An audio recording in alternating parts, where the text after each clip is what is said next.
It's easy to hear your favorite artist on WFPK from wherever you are. Listen on your smart speaker, live stream from our website at WFPK.org from Louisville Public Media. I'm ready. Yep.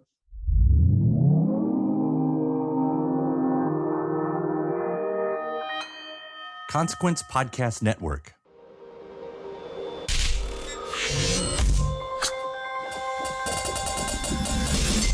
Hey, welcome to another edition of Kyle Meredith with. It's the interview series presented by WFPK at WFPK.org. Consequence and the Consequence Podcast Network. Thank you, as always, for making your way here, checking out the episode. You know what to do by this point, right? Hit that subscribe button. I put out 3 new interviews every single week. New one every Monday, Wednesday, and Friday. So it's a great way to keep up with your favorite artist and discover some new ones as well at all the usual spots like iTunes, Apple Podcasts, Spotify, Acast, Podchaser, NPR, YouTube for the video versions, or anywhere you get your podcast from. I'm Kyle Meredith, today talking with Solomon Hughes. Now, he's portraying Kareem Abdul-Jabbar in HBO's Winning Time, The Rise of the Lakers Dynasty. So we're going to be talking about the importance of showing Kareem's backstory in one of the latest episodes called Pieces of a Man, getting inside the character, and Kareem being at odds with the Showtime atmosphere of the 80s LA Lakers. Now, Solomon Hughes also going to go on to discuss basketball's comparison to jazz and his own favorite artists of the genre, especially John Coltrane. This has been really fun to do this series. Let's talk about Winning Time, The Rise of the Lakers Dynasty again. It's Kyle Meredith with Solomon Hughes.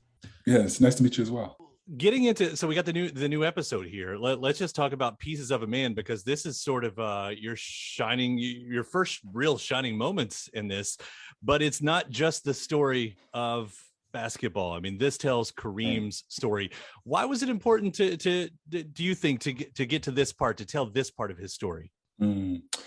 That's a great question. I think that's really kind of what undergirds this entire series is really unpacking these people who were a part of, I mean, Showtime was like literally like it was show business, right? And so unpacking this this incredibly exciting organization and the incredibly exciting and talented people that were part of the organization, unpacking their stories a bit, and looking beyond just the magnificent things that they were able to accomplish as athletes. And so I feel like it fits right in line with again, even going back to Jeff Pearlman's book, it really fits in with just this unpacking of the context of people. I mean, context is everything, and I think I feel like you're talking about at the time the greatest basketball player in the league, and somebody who was incredibly accomplished, had won so much, and is kind of seeing off in the not too far distant the end of their career. And this background, this context just really helps tell a fuller picture of what makes them tick. And it's interesting to see, because as everything is starting to be Showtime, as the phrase goes, I mean, Kareem's in a very different chapter of his life, and seemingly very at odds with the environments of Jerry Buss. For you coming in, how much was it to show that sort of, I don't know, what would you call that? Like almost like the Showtime would hit a wall anytime the camera pointed at you. Yeah. Well, I think I feel like there is this. I mean, I definitely can relate to encountering something new, and being a bit resistant to it, and especially if I had kind of like carved out my lane and had found some success in what I was doing. And you think about where Kareem was at this point. His career, he won multiple MVPs in a world championship, in addition to like his incredibly dominant college career, and so I think there's authenticity to our resisting change, right? And maybe that change shows up in different ways, but I think that it was, tapping into, or how have I responded when, either a new boss comes in, or a new manager, or a new way of thinking or doing is presented to me. How have I responded? So, and then also, you're talking about professional basketball, which is an incredibly competitive space. And so this idea, this this clash, if you will, of a new way versus your established way that has again brought you lots of notoriety and success. I think it wasn't too difficult to tap into to that. So further on, then, speaking of tapping into, I mean, what did it mean to get inside the character of Kareem? Because here we are, we have a living, breathing person who's out there, and of course has the history, but and of course you've done your research. But what was it like for you to really get inside that person? Yeah, I mean, that's why when I had read and I'd heard that that acting and improv is sometimes used as a tool in the realm of therapy, because it helps you. There's a number of benefits. It kind of gets you outside of yourself. If that's a problem, it helps you be empathic about other people's experiences. And so I think, this was, it was just, obviously I can't fully get into who Kareem Abdul-Jabbar fully is. I mean, only he knows what's really, really happening on the inside.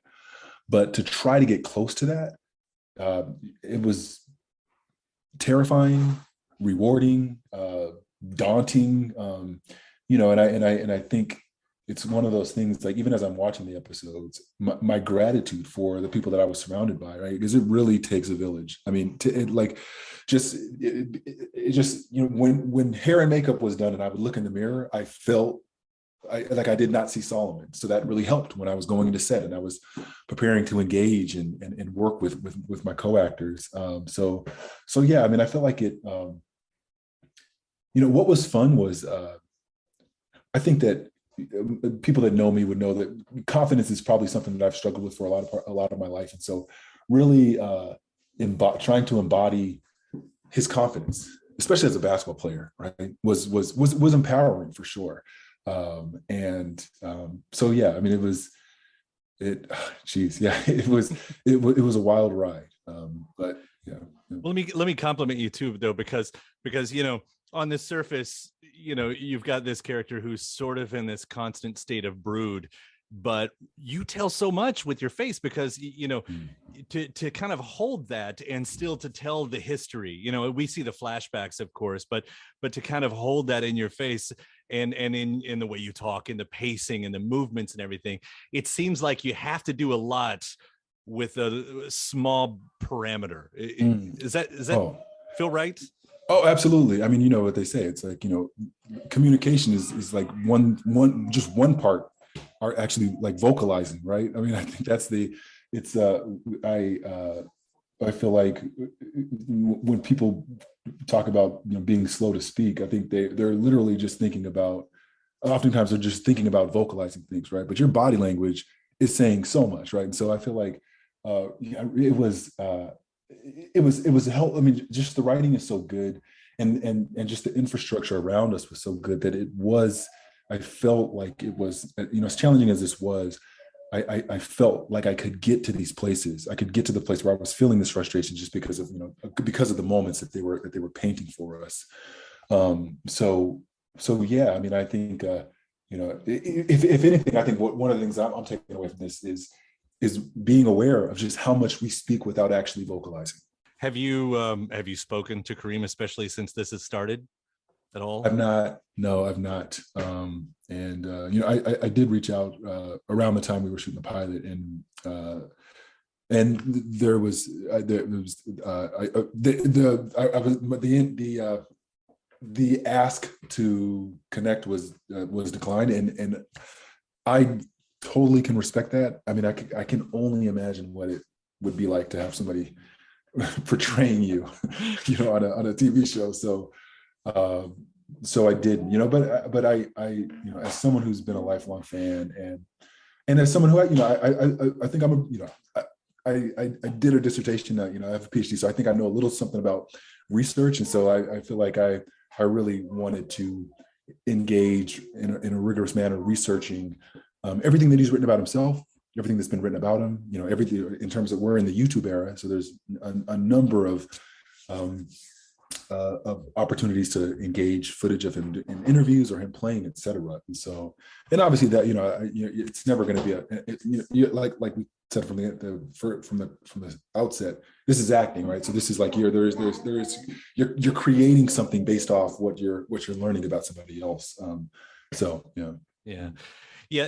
One of the most interesting things too, watching your portrayal and learning things about Kareem is his love of jazz, but versus his routine of work.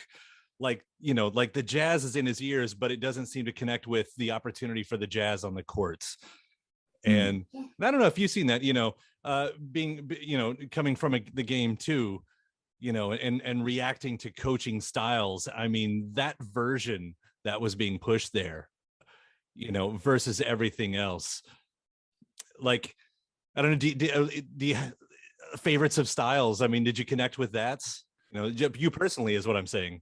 Yeah, I mean, absolutely. I think, and I think that, so there's, I think, I'm trying to think of one of the, there's a great documentary that Kareem was a part of. I think about the Harlem Wrens, one of the first Black professional basketball teams. But you might want to fact check this, but he talks about, he compares the way they work together as the way to how a jazz band works together. And he talks about it in his book where he talks about his relationship with John Wooden.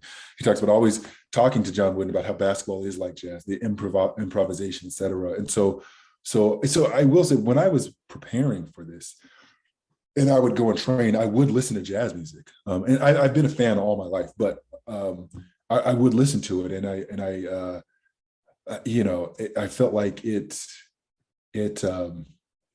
helped me get a deeper appreciation for just like the individual artistry that works within a team. And so yeah, it was fun kind of mixing the game of basketball that I played for, up until I was 25 years old, kind of revisiting it, but with the soundtrack being jazz music. It was interesting. Who are your go-tos? If you don't mind me putting you on the spot. Sure. No. I mean, I just love John Coltrane. I mean, John Coltrane is just, as an artist, I just have so much love and admiration and respect for what he did. I really like Lee Morgan, Wes Montgomery. I mean, Miles Davis is incredible for sure. I mean, you obviously can't not mention Miles Davis. Right. I mean, I would say like my playlist for the most part is like a bunch of John Coltrane and some Lee Morgan. So I will quickly ask then, you talk about playing the game till you're 25 and everything, and everybody out there, you've got actors, you've got some real ball players. What is the actual court work like? Because everybody's making it look real. It's great. Yeah. But we're also seeing the edits and everything else. Right. Exactly. We we shot the pilot in 2019, and the original plan was to go right into filming in early 2020, and then COVID happened. And so I think everybody who already had been working on their game. I mean, as soon as I got the part, I was on the court every single day. But that just gave us essentially an additional year to really continue to work on our game and try to become silhouettes of these incredible basketball players. And then when we were filming, I mean, there really were no off days, because when we weren't filming, we were typically doing choreography for basketball. And with the basketball, it's like, it's not just, it's everybody has to be in sync. The defense, the offense, the referees, it's an entire team effort. And so that was a lot of fun. I mean, the Lansing pickup game basketball scene is one of my favorite basketball scenes. I just absolutely loved that. It was so fun to watch. Dude, congratulations on all your success with this. You knocked it out of the park, Solomon. It was so great talking to you. Thank you so much. Thank you, Kyle. All right, thank you. My thanks to Solomon Hughes. Again, HBO's Winning Time, The Rise of the Lakers Dynasty, is currently airing on HBO and HBO Max. There are 2 previous episodes that you can check out of my series. I had Michael Chiklis on recently to talk about his playing Red Auerbach, the Boston Celtics coach, and Devon Nixon, who plays his dad, Norm Nixon. That's in the series as well. I just got to search Kyle Meredith and then their name, and you'll find that. You can just search Kyle Meredith and Winning Time, and it'll pop up.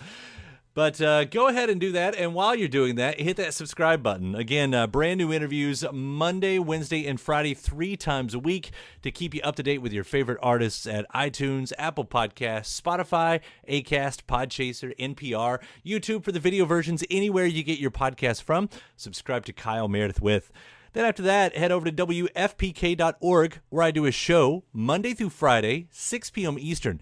It's an hour full of song premieres, music news, anniversary spins, and bonus interviews. That's Monday through Friday, 6 p.m. Eastern at WFPK.org. Consequence has your music and film news. You can also find me on the social media spots, mostly on Twitter, but also Facebook and Instagram, all 3 of them at Kyle Meredith. Do hope you like and follow along. That does it for another edition. I'm Kyle Meredith. I'll see you next time.